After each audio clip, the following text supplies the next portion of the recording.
So I got asked to speak a little bit today about history. We're here to celebrate history, but more importantly today, we're here to celebrate freedom, right? Let's give a round for freedom, right? That's what we're here for. We're here to celebrate freedom. Now, for a lot of folks, when they talk about freedom, they talk about what? July 4th, 1776, right? And we remember the Emancipation Proclamation, right? January 1st, 1863.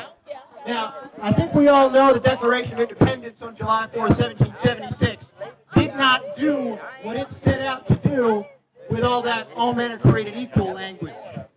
And the Emancipation Proclamation of 1863 didn't do it either. All that did was say that all of those Americans who were enslaved in rebel-held territory were then by rights free. But guess what? There wasn't a whole lot of folks in rebel-held territory that were trying to announce the Emancipation Proclamation in 1863. Quite the opposite. They were fighting. So what happened? What happened is word spread of the Emancipation Proclamation, and those who were still in rebel-held territory, they made their way to Union lines. And when those folks made their way to Union lines and got together with the Union Army, a lot of the men said this is worth fighting for, and they joined up. Now I want to talk about one particular group for a moment called the 127th U.S. Colored Troops.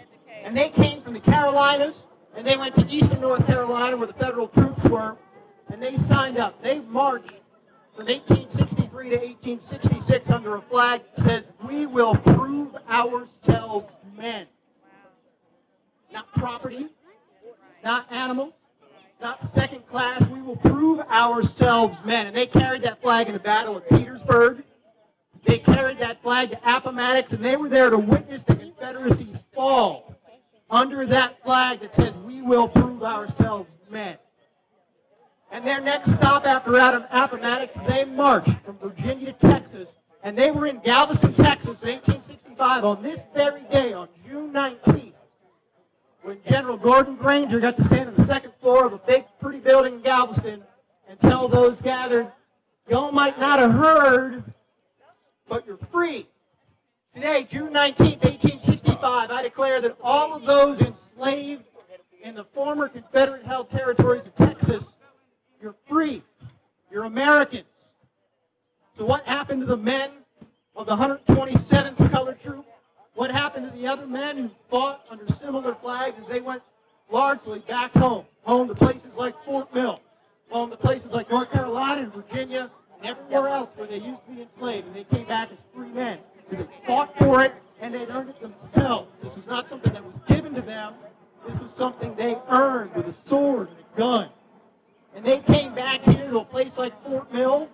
In 1873, when Fort Mill became a town, they got to go up here and walk down a street named after the man that killed Abraham Lincoln, John Wilkes Booth. And that street was named Booth Street until 1922. There's still people that live in this town who are older than that. And guess what? We changed the name of that street. We named it for a World War I hero. And what happened? The world didn't end. This street right over here was African Street until it was renamed for Joe Louis in 1951. When they renamed that street for Joe Louis, when contemporary people identified heroes of the contemporary age and renamed that street, what happened? The world didn't end. Ralph Bunche, ambassador to the UN, 1951, when that street was named, it made national news. And when that street was named for a contemporary hero that everybody respected, that brought people together, what happened? The world didn't end. So when they renamed Forest Street, named after the first leader of the Klan, when they renamed Confederate Street and Lee Street and Sidney Johnson Street and Morgan Street and Jackson Street, guess what will happen? The world won't end. We'll all still be here. We'll all be a little bit closer together, a little bit closer to the dream that folks had on the first Juneteenth on this day in 1865. Let's work towards that goal by coming together, and let's work towards that goal by registering to vote and voting every single time you got a chance.